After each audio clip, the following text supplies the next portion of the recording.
Hello friends, hi, this is Alok Ojha. Welcome back to Ancient Indian History series of StudyIQ IAS English. Today we are going to discuss one of the most important topics concerning Buddhism. We are also going to speak about topics like mudras of Buddhism, stupa architecture, Chetaya and Vihara, important monasteries, and so on. Prior to this, we have seen how a prince became a monk. In simple words, we have seen the journey of Buddha's enlightenment.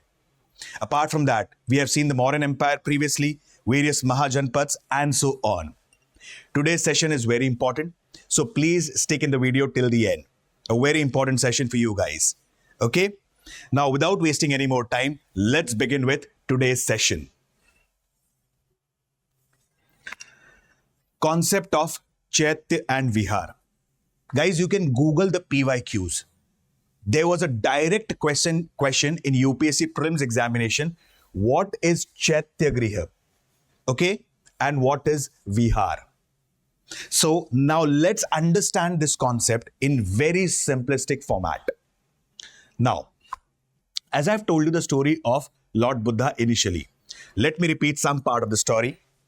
It is believed that Buddha attained enlightenment at the age of 35 on the banks of Niranjana or Falgu river under a peepal tree.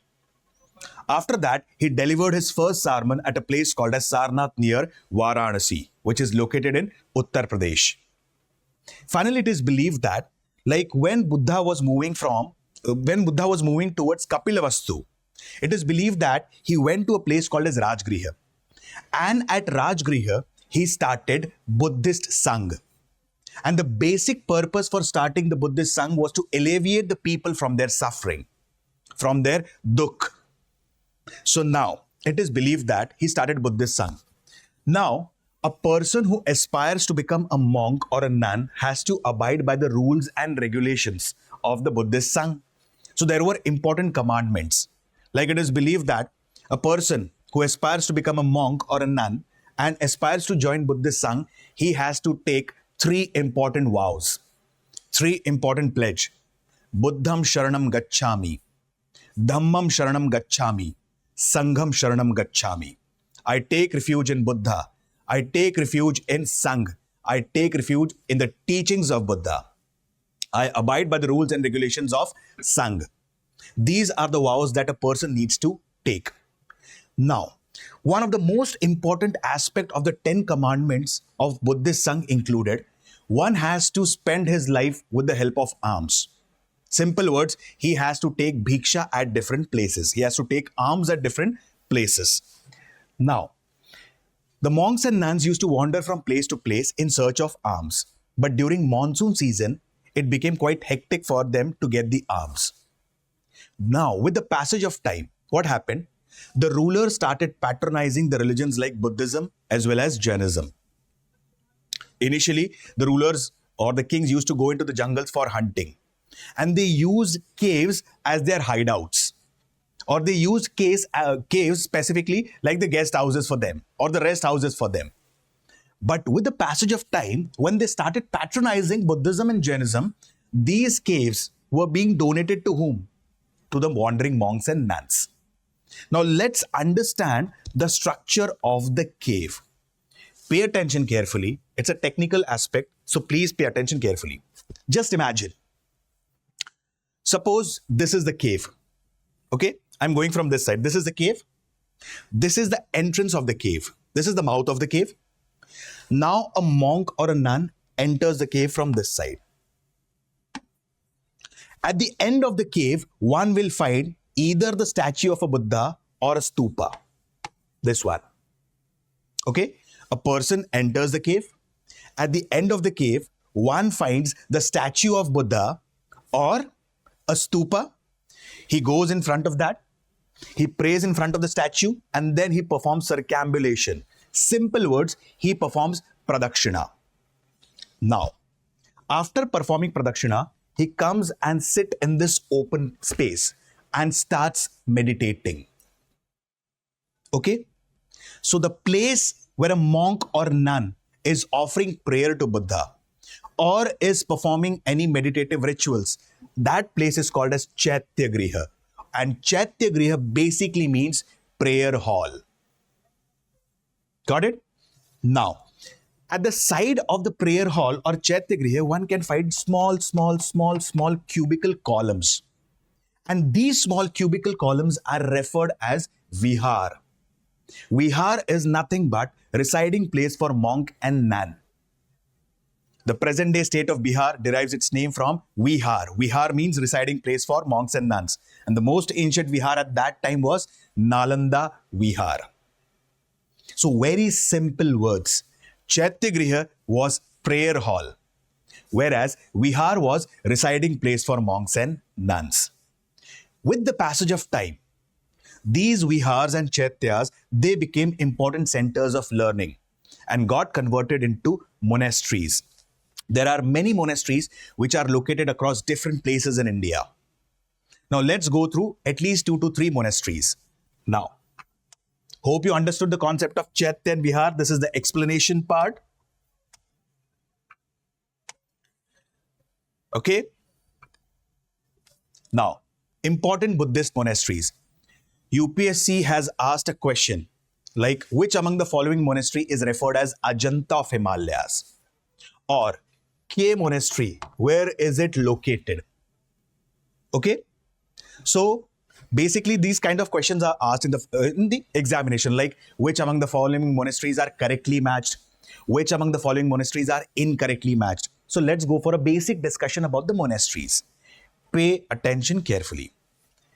Hemis Monastery, it is located in the region of Ladakh.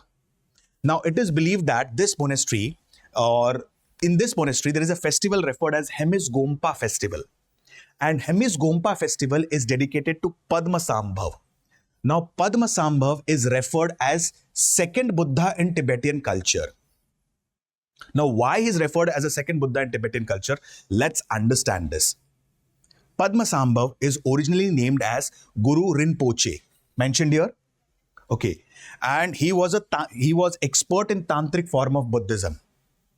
Now it is believed that various evil forces started attacking the region of Tibet and started hindering the process of spread of Buddhism in the region of Tibet.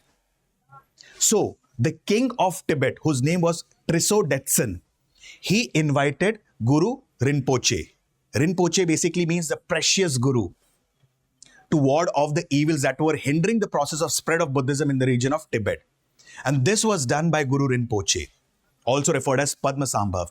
And hence he is referred as second Buddha in Tibetan culture. It is also believed that Guru Rinpoche established one more monastery in the region of Tibet. Correct? And the basic theme of Hemis Gompa festival is victory of good over evil. And mask dance is a famous attraction of the Hemis Gompa festival. Got it? Let's move on with another important monastery which is located in Arunachal Pradesh, that is Tawang Monastery. Now what is the meaning of the word Tawang? Tawang basically means chosen horse monastery, and there's a beautiful story associated with this. Now it is believed that there was a monk. Now he was riding on his horse and he saw a quiet place, and near that place he saw a cave. So he thought that I would meditate in that cave for some time.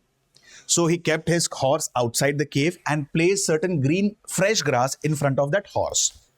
He went into the cave for meditation. After coming outside, he saw that his horse was disappearing and the green fresh grass was at that place.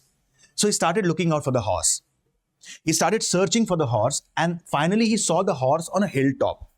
He went there and saw that the horse was grazing the dried grass. So he wondered, when I kept the fresh green grass in front of the horse, why is he grazing the dried grass? But later on, when he saw the ambience from the hilltop, it was quite peaceful, it was quite serene. And the monk now decided to construct a monastery at that place, which was referred as Tawang Monastery. Tawang basically means chosen horse monastery. It is located in Arunachal Pradesh. It is believed that Losar festival is celebrated every year in this monastery. There is a hall which is also referred as Parkhang Hall, probably a library in this monastery, and it has more than 1,000 Buddhist manuscripts. So if one has to go into the deeper understanding of Buddhism, he goes to the Parkhang Hall, a library in Tawang Monastery, located in Arunachal Pradesh. Hope so the point is clear.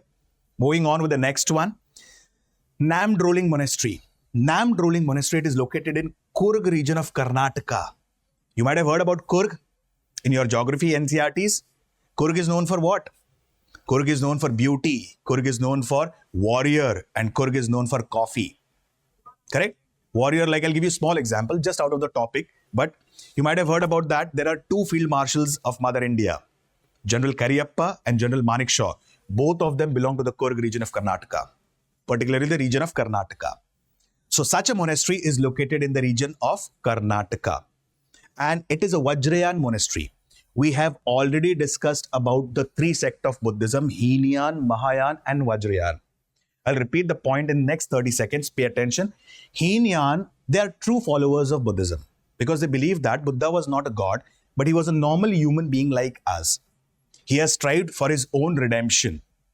So they believed in the concept of Pratyek Buddha. Everyone can become Buddha by following the path of Buddha or following the path preached by Buddha. On the other hand comes Mahayana. Mahayana believe that rather than following the path preached by Buddha, we should start worshipping Buddha. So they did believe in idol worship. So there was infusion of bhakti in Buddhism.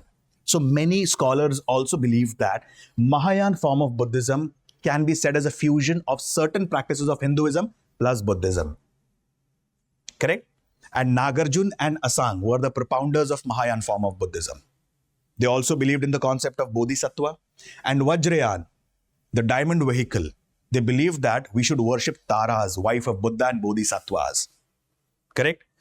They will provide us the weapon that will become the path for our salvation. So they believed in Tantra, Mantra and Yantra.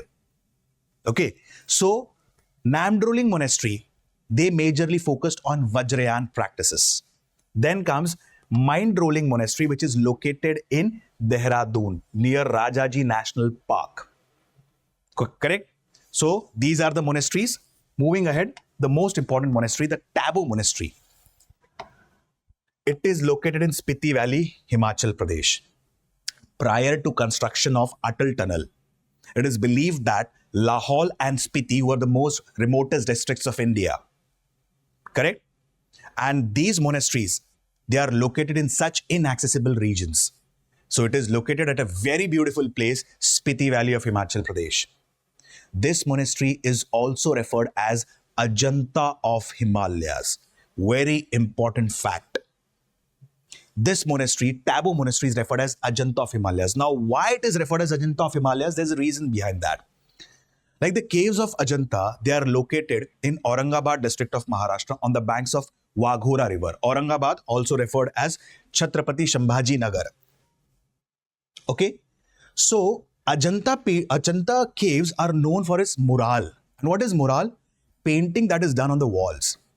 These paintings depict the life story of Buddha, the process of Mahabhinishkraman, the process of attaining Nirvana, the process of basically how he left, like how soul left his mortal body, that is Mahaparinirvana or death of Buddha. All this have been depicted in the form of sculpture and painting. And such paintings are referred as mural painting.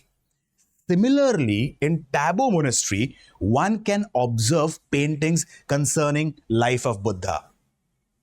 Hence, Tabo Monastery is also referred as Ajanta of Himalayas. So please remember this fact. Tabo Monastery located in Spiti Valley is referred as Ajanta of Himalayas. Today's session, to an extent, is bit factual. But these facts are very important from exam perspectively, particularly the prelims examination. Okay, moving ahead. These are other important monasteries. Futkal Monastery. Futkal basically means caves, and this monastery is located in Ladakh, Zanskar range. Shashur Monastery, again Spiti Valley, Himachal Pradesh. K Monastery, Spiti Valley, Himachal Pradesh. This has been asked in UPSC prelims examination, K Monastery. Okay, Inche Monastery and Romtek Monastery are located on the foothills of the Kanchenjunga, located near Sikkim. Hope so the points are clear. I'll repeat, 3 monasteries are very important out of this. First is Hemis Monastery. Hemis Gompa festival is celebrated, and the festival is dedicated to Padmasambhav, who is called as second Buddha in Tibetan culture. Also referred as Guru Rinpoche, which means the precious Guru. Correct? Then comes which monastery? Tabo Monastery, which is also referred as Ajanta of Himalayas, located in Spiti Valley, Himachal Pradesh. Tawang Monastery, Arunachal Pradesh, also referred as Chosen Horse Monastery. Points clear? Let's move. Mudras of Buddhism. Again, very important topic. This question have been asked in UPSC examination, prelims examination. What is significance of Bhumi Sparsha Mudra? Now let's understand few mudras and their significance. Okay? Let's move ahead. Bhumi Sparsha Mudra. It is believed that at the age of 35, Buddha was sitting under a peepal tree on the banks of Niranjana and Falgu river. Correct? And he sat continuously for 49 days. On 49th day, he attained Nirvana. And from now onwards, Siddhartha was referred as Buddha, that is the enlightened one. Okay? After attaining enlightenment, the first mudra that was being performed by Buddha was Bhumi Sparsha Mudra. So what is the significance of Bhumi Sparsha Mudra? The most important significance of Bhumi Sparsha Mudra is, I have attained enlightenment. I have performed the practices like an ascetic. Who is the evidence for this? Mother Earth is the evidence for this. So, Bhumi Sparsha Mudra signifies that I have attained enlightenment and the evidence is Mother Earth. Then comes Dhyana Mudra. It is also referred as Samadhi Mudra. Now, in this mudra, a person sits in Padmasana. Like for example, suppose you're performing yogic practices or you're performing yoga. Example, you're performing Anulom Vilom. Okay? A part of yogic practices. So, in that case, a person sits in Padmasana, both the legs are crossed, and he keeps his both hands on his lap, the right hand on the left hand, and both the hands are kept on the lap. Such a mudra is referred as Samadhi Mudra. And this mudra was used by Buddha while meditating, while performing meditative practices. Correct? Moving ahead. Abhay Mudra. Now, Abhay. What is the meaning of the word Bhay? Bhay means fear. And Abhay basically means what? Abhay basically means fearlessness. A person who is fearless. A person who has conquered his senses is fearless. And there are many Buddhist scholars or there are many Buddhist legends who have narrated a different story behind this mudra of what we say Buddha, also referred as Abhay Mudra. And what's the story? Like it is believed that Buddha, he had many followers. But apart from his followers, there were many opponents of Buddha who actually disliked the philosophy of Buddha. Okay? It is believed that one of his cousins, Devdutt, he was also opposed to Buddha and he tried to kill Buddha even. So what happened? Once upon a time, a rauj elephant, an angry elephant was left into the jungles so that this angry elephant would kill Buddha by stamping him. As soon as that angry elephant came in front of Buddha, Buddha was very calm, cool and composed. And as soon as he saw that angry elephant, he was not fearful. In fact, he was fearless. And the only mudra that Buddha performed in front of that elephant was this mudra. And he tried to calm down the elephant in this manner. And after he performed this mudra, elephant automatically sat down. So this is nothing but fearlessness, Abhay. And this mudra in the history of Buddhism is referred as Abhay Mudra. Got it? Moving ahead. Dharma Chakra Mudra. As I have told you previously, we have discussed this in quite depth and detail. After attaining enlightenment at Gaya, particularly Bodh Gaya, Buddha now moved towards Sarnath near Varanasi.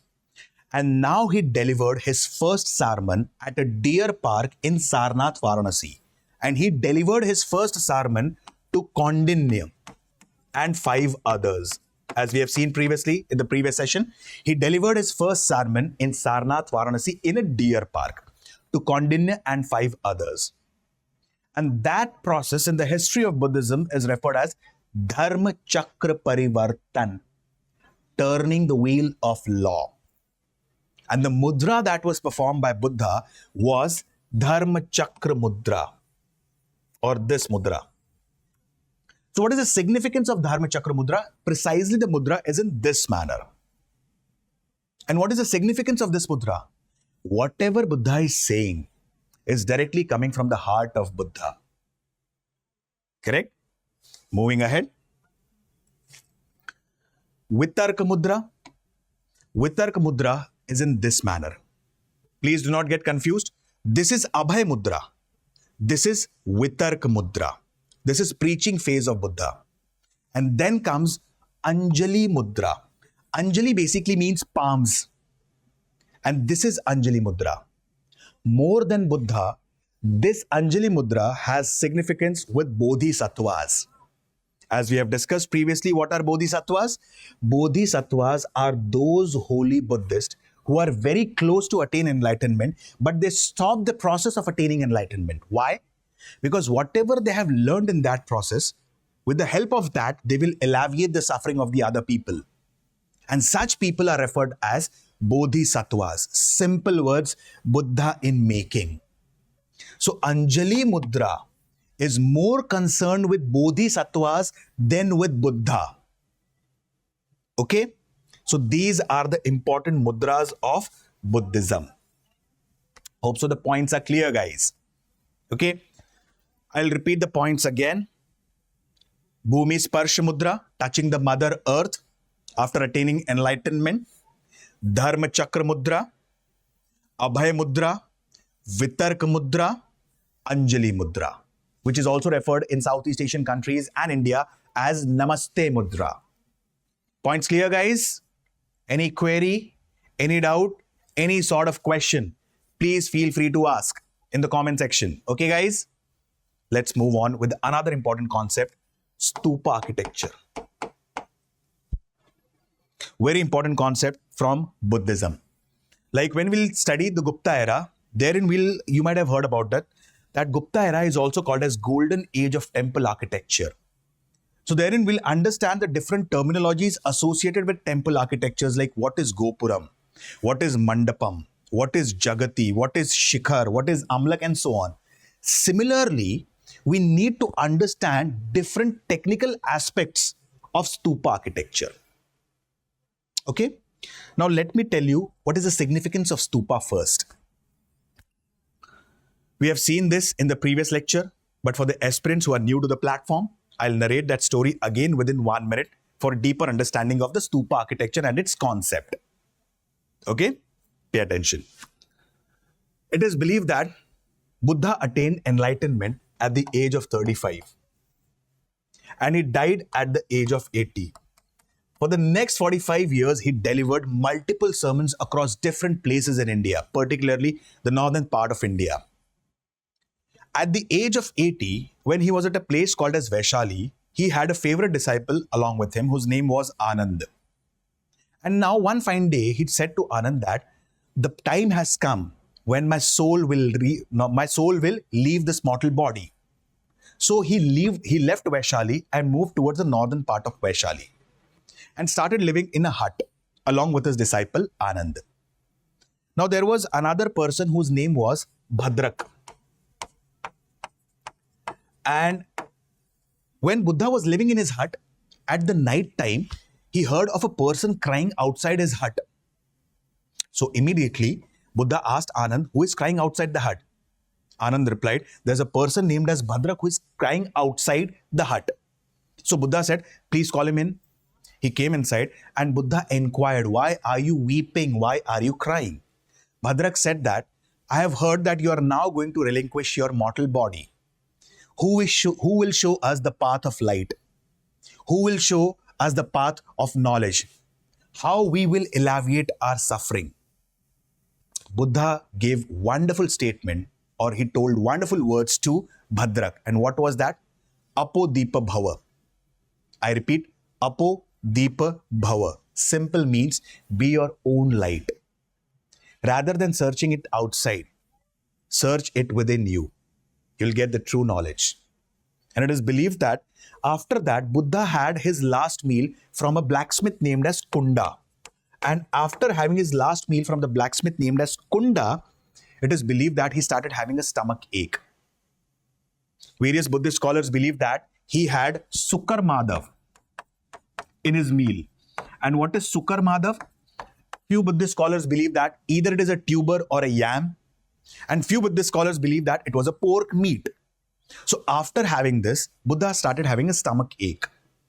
And when he had a stomach ache, it is believed that he immediately called Anand and said that, I want two things to be done. First thing, the blame shouldn't go on whom? Kunda, because he has offered me the last meal.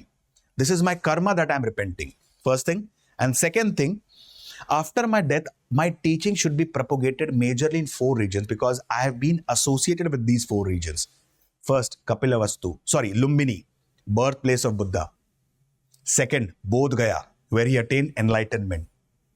Third, Sarnath near Varanasi, where he delivered his first sermon. And the fourth one, Kushinagar or Pawa, okay, where Buddha took his last breath. Now it is believed that after the death of Buddha, the body relics of Buddha were distributed among 8 royal families by a Brahmin whose name was Drona.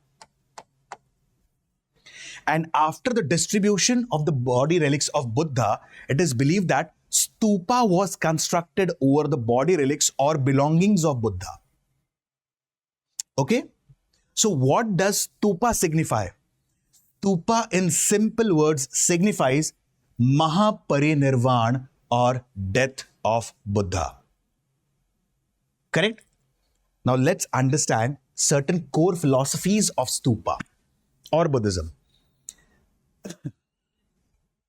There are 3 kinds of stupas. First is Sharirik Stup. Second is Paribhogika Stup. And third one is Uddeshika Stup.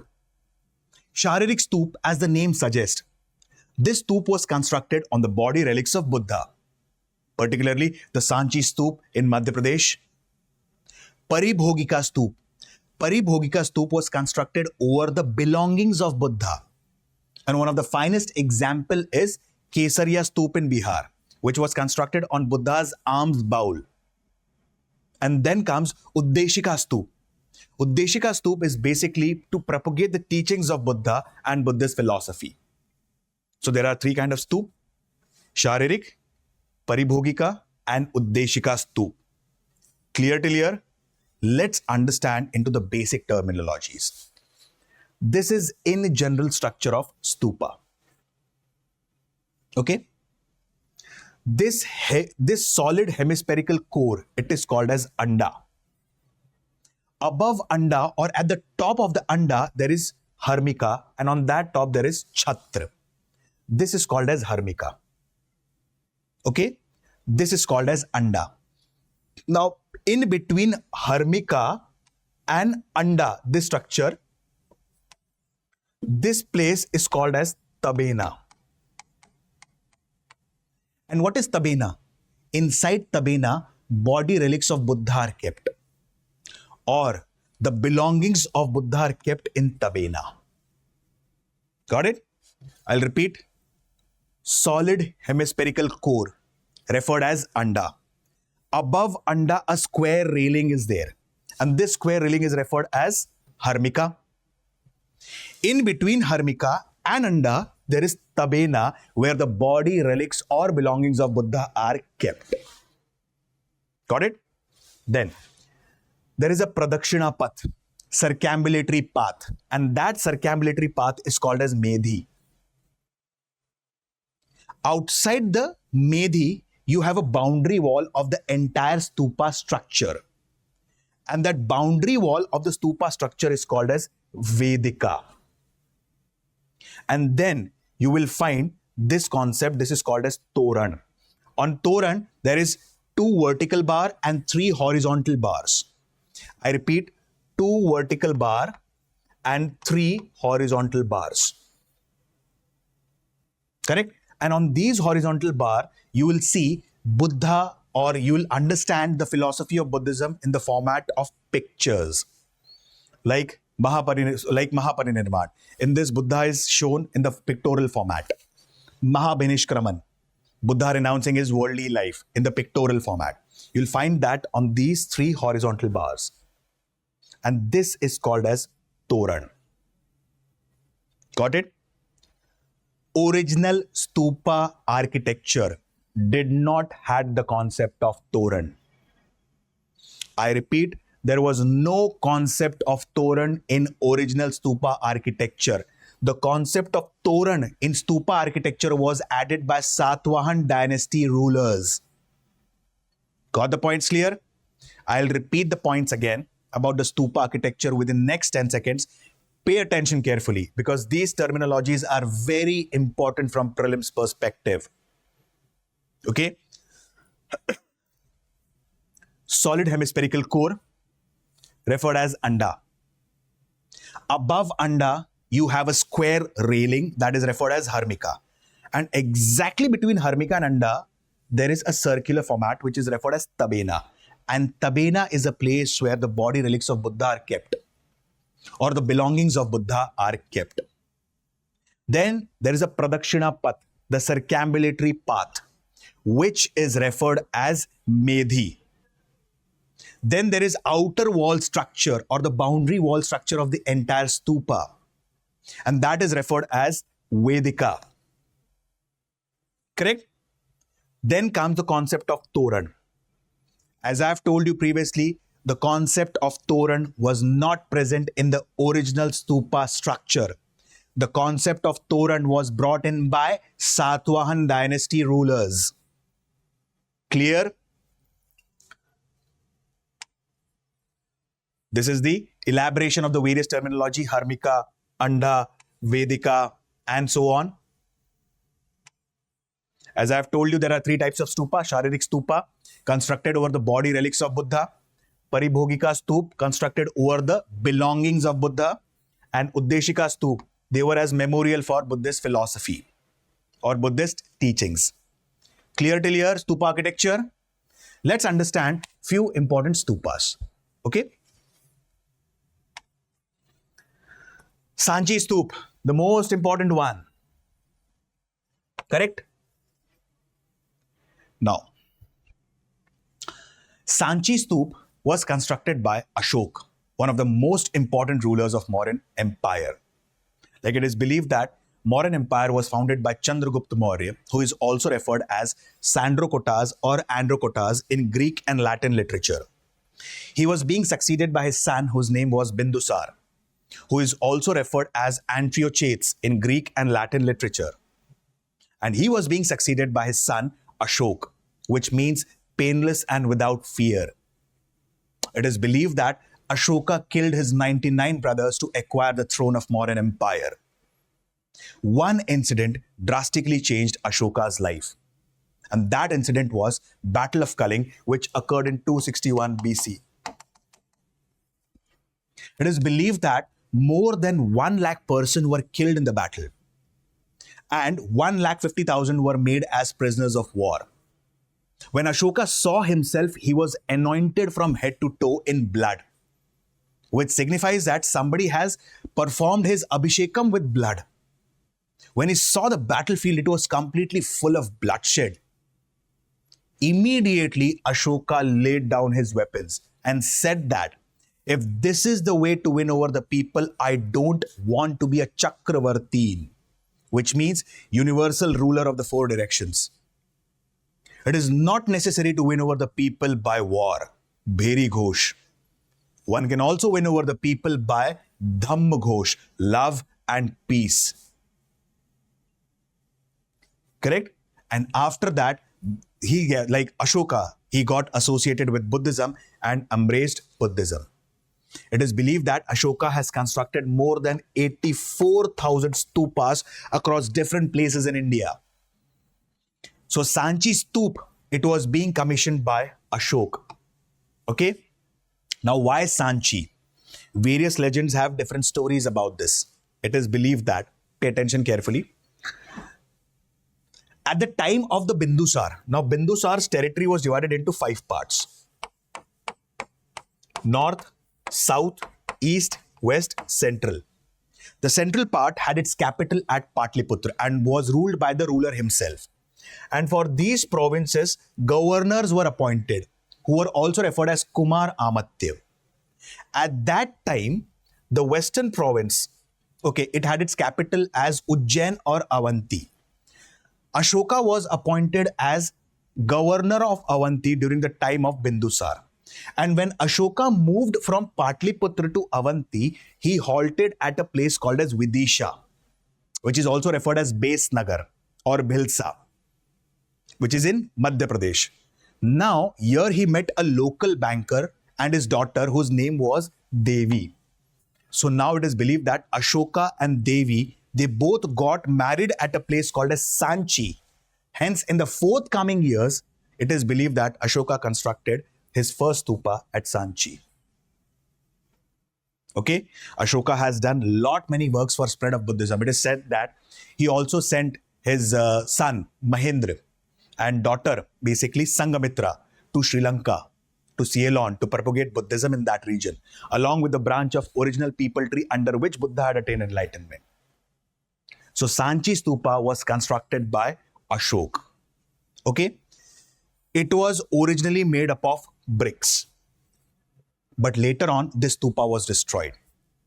After the Mauryan Empire, there came Shunga dynasty, which was a Brahmin dynasty. And the founder of Shunga dynasty was Pushyamitra Shunga. He was a staunch follower of Brahmanism, and it is said that he destroyed many stupas across northern part of India. And one among them was Sanchi Stup, that was destroyed by Pushyamitra Shunga. But later on, Pushyamitra Shunga was succeeded by his son Agnimitra Shunga. He was a liberal ruler. Although the follower of Brahmanism, he still revered and respected various other religions. So it is believed that Sanchi Stup was reconstructed by Agnimitra Shunga, which was destroyed initially by his father Pushyamitra Shunga. Okay, and at this time it was reconstructed in stone. Originally it was constructed in bricks. Now it was reconstructed in stone. Then comes another important dynasty, which is also referred as Satvahan dynasty. Many historical texts tells about Satvahan dynasties as Andhras as well. It is believed that the concept of Toran was not present in the original stupa. This concept was not present in the original stupa. The concept of Toran, it came with the rule of Satvahan dynasty rulers. And the first Toran was constructed in southern direction. Okay. Finally, Sanchi Stupa. It was declared as UNESCO World Heritage Site in 1989. I'll summarize this in 10 seconds. Sanchi Stupa, it is located near Raisen district of Madhya Pradesh. It was being built by Ashok originally in bricks. It was destroyed by Pushyamitra Shunga, the Brahmin dynasty ruler. Later on, it was reconstructed in stone by Pushyamitra Shunga's son, Agnimitra Shunga. The concept of Toran was not prevalent in initial stupa. This concept was added by Satvahan dynasty rulers. Clear? Moving ahead. Dhamek Stupa. Okay. Now, as I've told you previously, Buddha delivered his first sermon at a place called as Sarnath near Varanasi. And he delivered his first sermon in a deer park. Correct? That is why deer is a symbolization for the disciples of Buddha. And now Ashoka constructed a stupa at a place called as Dhamek, which is in Sarnath, Varanasi, to commemorate this. In simple words, to commemorate the first sermon of Buddha, also referred as Dharma Chakra Parivartan. The stupa was finally excavated by Alexander Cunningham. Got the points clear? Moving ahead. Chaukhandi Stupa. Now pay attention carefully. In the previous session, I had explained the entire journey of Buddha. So we have seen he delivered his first sermon at Sarnath near Varanasi to Kaundinya and 5 others. Okay. Now, he met Kaundinya and 5 others at a place called as Chaukhandi, which is also located in Varanasi. Okay. Which is also located in Varanasi. So it is believed that to commemorate the meeting of Buddha with his disciple, another stupa was constructed by Gupta dynasty rulers, which is referred as Chaukhandi Stupa. And Chaukhandi Stupa is also located in Varanasi. Okay? It is believed that in March 2019, the Archaeological Survey of India declared it as Area of National Importance. Got the points clear? Next is Ramabhar Stupa. Again, very important one. It is located in Kushinagar. As I've told you, Buddha died at a place called as Kushinagar or Pawa, which was at that time the Rajdhani, the capital of Mallas. It is located in Uttar Pradesh. And a stupa has been constructed to commemorate the death of Buddha or Mahaparinirvana. And that stupa is called as Ramabhar Stupa. Now, why it is called as Ramabhar Stupa? Because at the place where the stupa has been constructed, exactly opposite to that place is a pond, is a water body whose name is Ramabhar. Hence, the stupa is referred as Ramabhar Stupa. Clear? Kesariya Stupa. As I've told you, there are 3 types of stupa. One is Sharirik Stupa, which is basically built over the body relics of Buddha. Then comes Paribhogika Stupa, which is constructed over the belongings of Buddha. Correct? And then comes Uddeshika Stupa, which depicts the life of Buddha or which propagates the Buddhist teachings. So Kesariya Stupa, located in Bihar, is a Paribhogika Stupa. Why? Because it is constructed on the alms bowl of Buddha. Correct?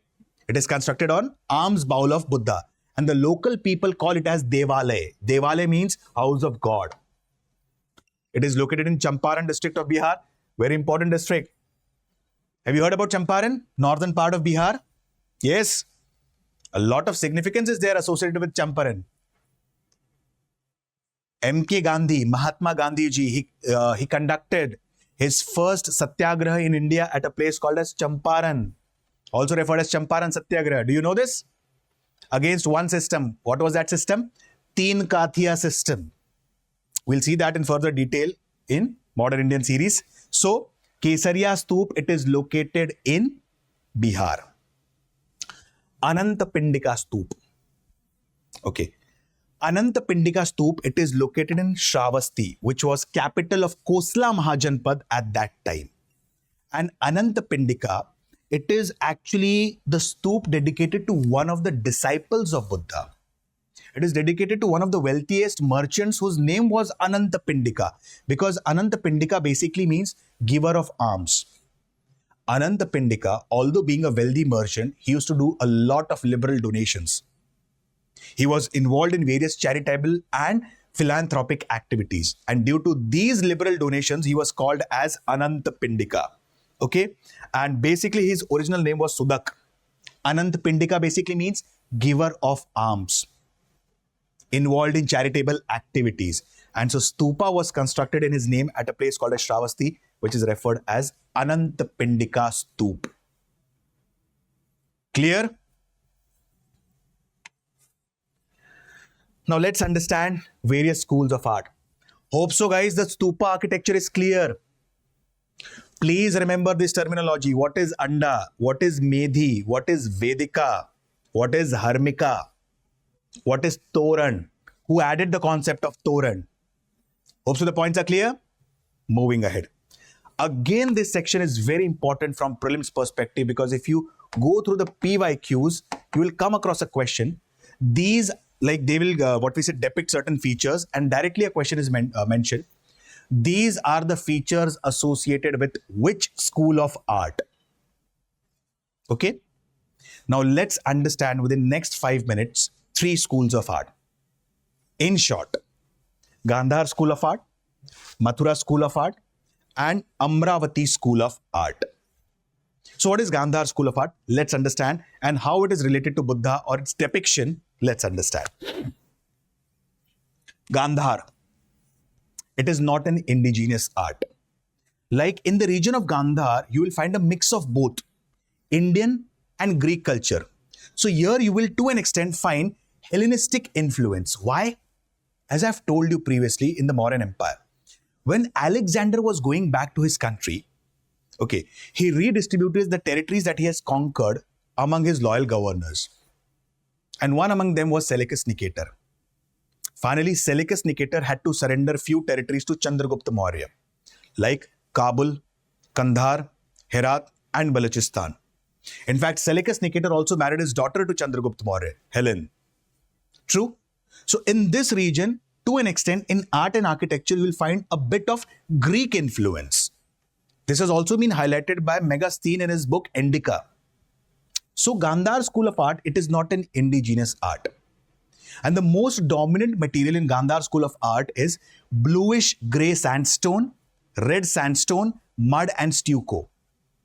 And now, how Buddha is depicted in Gandhar school of art, let's understand. If you observe the features of Buddha here, the hair of Buddha is curly. Correct?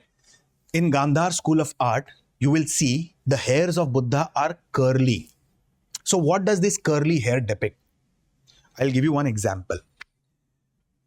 Once upon a time, Buddha was sitting in the scorching heat of summer under a tree for meditation. And his hair was completely bald. Okay? He did not have any hair over his head. His head was completely bald. As per Buddhist legends or as per various Buddhist stories, it is believed that there was a snail that was being passing by, or there were 108 snails that were passing by. Some believe that it is 32 snails, some believe that it is 108 snails that were they were passing by. And when they saw Buddha meditating in the scorching heat of summer, what happened? Although he was sitting under a tree, but still there was a bit of sunlight that was directly falling on the head of Buddha. The snails moved towards the head of the Buddha and they formed a kavach.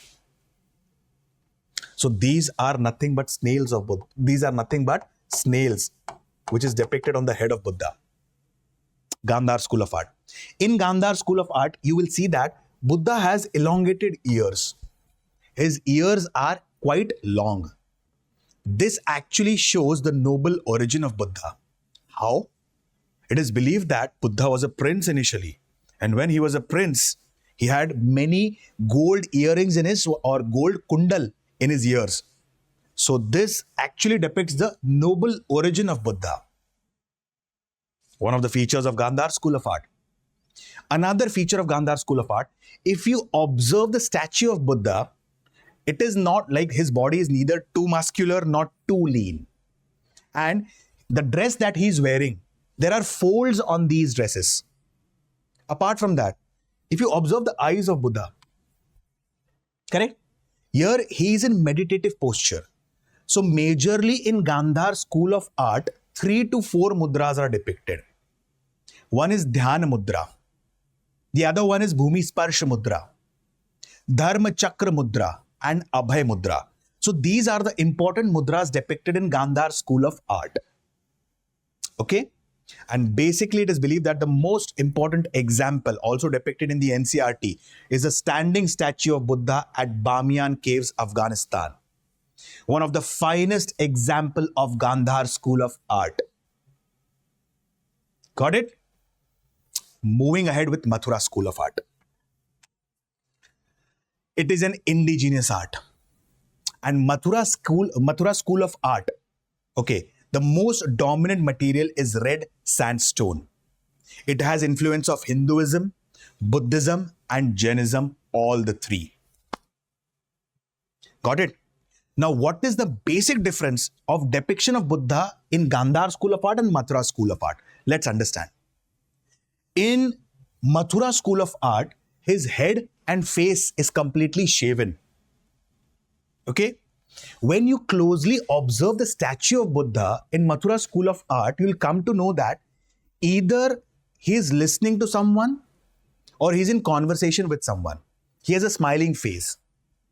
And there are two chanvars, two attendants standing beside Buddha. His body is muscular, correct? And he's sitting in Padmasana. So there is more focus on facial expressions of Buddha. So there, it was a curly hair. Here, he's bald. He neither had a lean body nor too muscular body. Here, he has a muscular body. There were folds on the dress.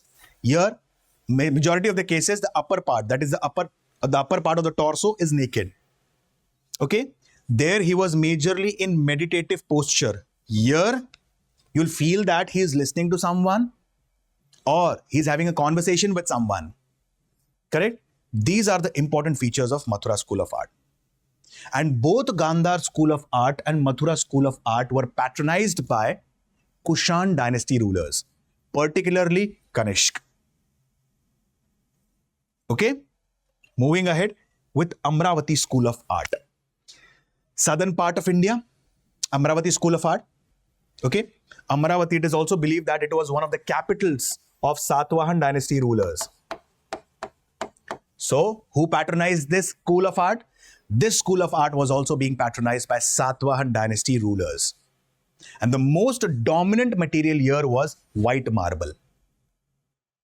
As we have seen previously in Gandhar School of Art, in Mathura School of Art, that there was more focus on the facial features of Buddha or the body depiction of Buddha.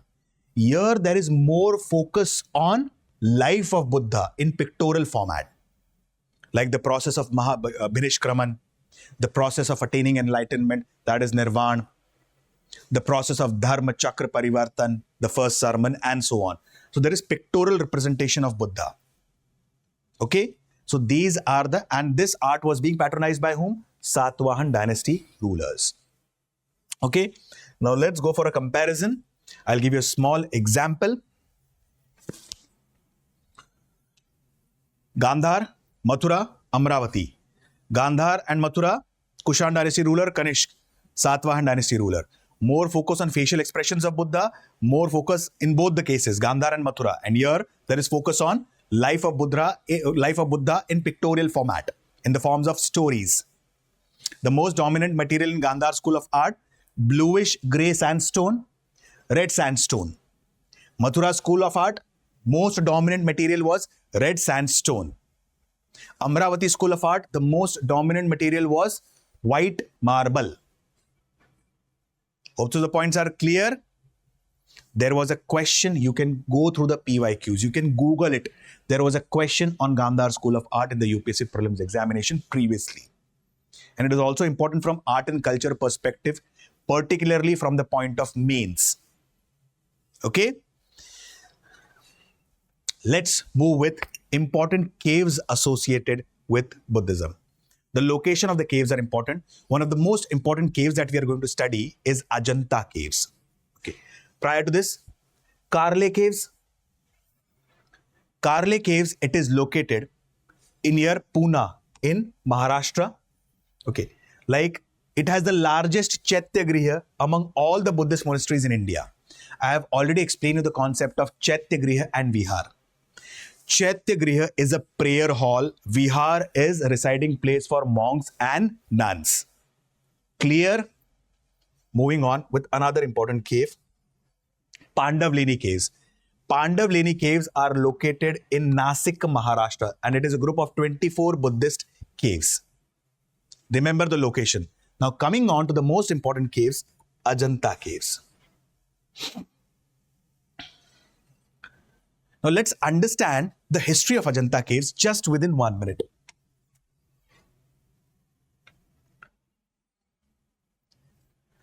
Ajanta caves.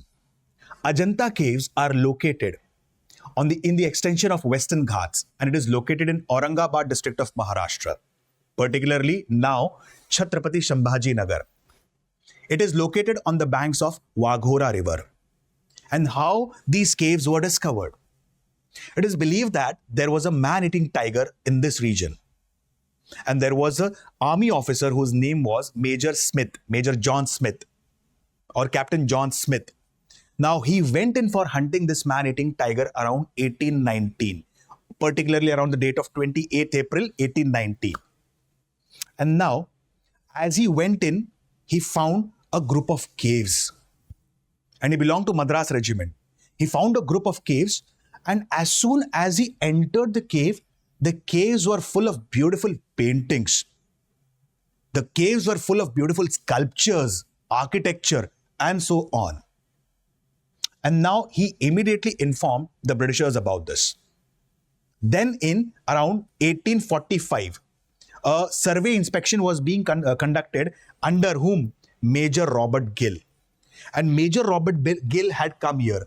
Now Major Robert Gill, he had submitted a report to the British government at that time. But Major Robert Gill could not stay in this region for a long time. Why? First of all, these caves. These are a group of 29 caves. In 29 caves, there are 25 vihar, that is residing place for monks and nuns. And there are 4 Chetaya. Chetaya basically means the prayer hall. So Major Robert Gill, he could not sustain the climatic conditions in this region. Why? It was quite hot and humid both. Apart from this, it is believed that he also had danger from the wild animals. He also had danger from the Bhil community residing in this region. The word Bhil has been derived from the word Bilu, which means bow and arrow. So Robert Gill went away. Now finally, the principal of Bombay School of Arts in 1872 was being appointed to copy the paintings that is depicted on the walls of Ajanta. And his name was John Griffiths. It is believed that he made more than 300 paintings. More than 300 paintings. And now these paintings were sent to Europe for deeper analysis and study. And finally, it is believed that a detailed study on Ajanta caves was being conducted from 1930 to 1955 by a person named as Ghulam Yazdani. Okay? Ghulam Yazdani. In fact, he's also awarded with Padma Shri. And finally, in 1983, Ajanta caves were given the title, were included under UNESCO World Heritage Site status. Now, Ajanta caves, it is a group of 29 caves. Here one can find art, architecture, and sculpture. These caves have mural paintings associated with life of Buddha. Okay? And these paintings are made up of full of vibrant colors, beautiful, vibrant colors. Got it? And these paintings, or probably these caves, might have been patronized by Satavahan dynasty rulers. Majority of the caves. And the most important caves are cave number 9 and 10, where one can find the mention of Gautami Balsari, the mother of Gautami Putra Satkarni, Satavahan dynasty ruler. So this depicts one thing, that these caves might have been patronized by Satavahan dynasty rulers. These caves are solely dedicated to Buddhism. These caves are not dedicated to Hinduism and Jainism. And in the same district, Aurangabad, presently Chhatrapati Shambhaji Nagar, there is one more group of caves called as Ellora caves. Okay? Now, Ellora cave, basically if we see, these caves are also a mixture of art, architecture and sculpture. Like as we have seen, Ajanta caves are solely dedicated to Buddhism. These caves are dedicated to Buddhism, Jainism as well as Hinduism. Because cave number 14, 15, 16 are very important. Cave number 14 is referred as Ravan ki Khai. 15, Dashavatar temple. 16, Kailash Nath temple dedicated to Lord Shiva. These caves are also known for murals. And what is mural? We have discussed earlier. Murals are the paintings done on the wall. Okay? Apart from this, these caves are also called as Carpenter's Cave. Like usually these caves have been made from top to bottom, not from bottom to top. So many of them believe that it is a monolith carved out of a single rock. The caves were cut from top to bottom. Such a beautiful structure at that time. Okay, and it was being patronized by whom? It was being patronized by Rashtrakuta dynasty rulers. Hope so the points are clear. Rashtrakuta dynasty rulers. As we have discussed, Ajanta caves are patronized by, yes, Whom? We have discussed a while back. It was being patronized by Satavahan dynasty rulers. So this is majorly about Ajanta and Ellora caves. Please go through Borobudur temple, mentioned in the NCERT. Okay, temple located in Cambodia. Please also go through that. Also go through important Buddhist council. There were 4 Buddhist council held at different places across India. One at Vaishali, one at Rajgriha, Satapani caves. The other one at Vaishali. Other one at, yes, which place? Patliputra. Under whom? Ashok. And then comes finally which one? Then finally comes the Council of Kashmir, patronized by Kushan dynasty ruler Kanishk.